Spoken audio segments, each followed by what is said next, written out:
Right, hello, good morning again. Okay. Again, what I would like to say to you is we have been looking at Unit 311, 1.1 to 4.1. Now what I would like to say is that we have now finished that unit, and all the videos is on YouTube for you to observe or to look at. Now one of the things also that we need to bear in mind is that whenever you have done a unit, that unit needs to be signed off by your electrical assessor. Okay? There's no point completing a unit and it has not been signed off, or the assessor says, well, it's okay, you're almost done now, but when you go to your folder, and I'm talking about your NVQ portfolio or your work-based learning portfolio, or because they're one and the same thing, they're not different. Okay, it's your recording of your experience that you've had doing the job and learning as an apprentice. That is your physical evidence that you can show. Okay, now for each unit we're going to make sure that it is signed off in respect of completion, and that I'm now going to be looking at Unit 312 or Unit 312. Now Unit 312 requires again a different element, but it builds upon what you have done previously in regards to Unit 311. Now some of you may have Unit 311 which has become Unit 611. It is the same thing. It has not been perturbed or changed. Okay, so keep that in mind. Now you need to know that photographic evidence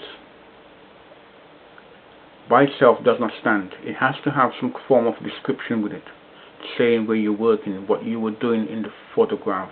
Make sure your face can be seen in any pictures that you've taken. Okay, but that is supported also by a observation which is carried out by the electrical assessor.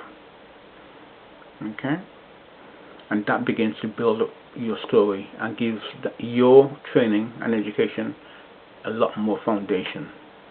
Now it's very strange because I went to a place the other day, and for reasons I don't quite understand, I could not find one single work-based learner in regards to electrics who had completed a work-based learner book or folder, I should say. And yet the folders can be educational to those who are coming along, because it will provide a guidance to show you how the educational establishment would expect you to put your work together, so it sets a standard from which to work. But for whatever reason I could not find any prior standard which had been set. Now that would concern me overall, because what you then have is that you have youngsters outside there now learning to be apprentices, training to be apprentices, training to be electricians, but they haven't been given the guidance as to how to complete the relevant units. Now hopefully I can begin to make that a little bit more comprehensive. But you have to remember that these units has been paid for. You are paying for this as an electrician apprentice, and your company is paying part of this contribution, so therefore you should be entitled to the best that can be achieved by the educational establishment under which you have decided to do your apprenticeship. Now there seems to be a 4-year span between your start of your course and the end of the course, because I know from experience that the leading body gives 4 years to complete your course as an electrical apprentice, and that will run from start to finish for 4 years, and that also includes the completion of your work-based learning experience or your NVQ folder. The amazing thing is, it seems to be that an educational establishment seems to take that 4 years to mean that you're doing unit 301 to 309 in that 4 years, and then at the end of the 4 years you're then starting to do your NVQ folder. So you're actually running into 5 years. Now, what puzzles me is, if you've been given 4 years by the leading body of the education, why is it that you're still doing your NVQ folder or web-based learning folders some 5-6 years down the line?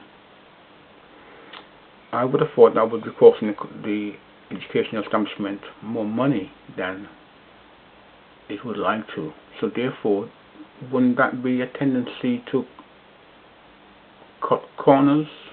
Or maybe I have the wrong interpretation. And if you're cutting corners, who will be affected in that reduction of corner cutting?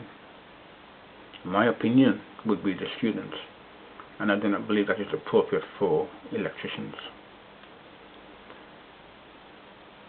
We need you to be the best that you can be, and to be proficient, and to be that competent person when you go out there in that field.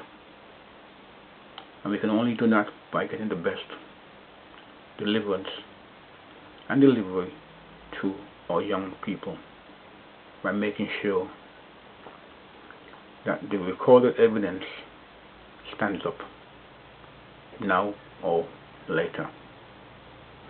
Okay, right, I'm going to be starting unit 312. For some of you, maybe unit 612, and I will begin to start that over the next few weeks and put that together. But I just thought I'd just have a little rant.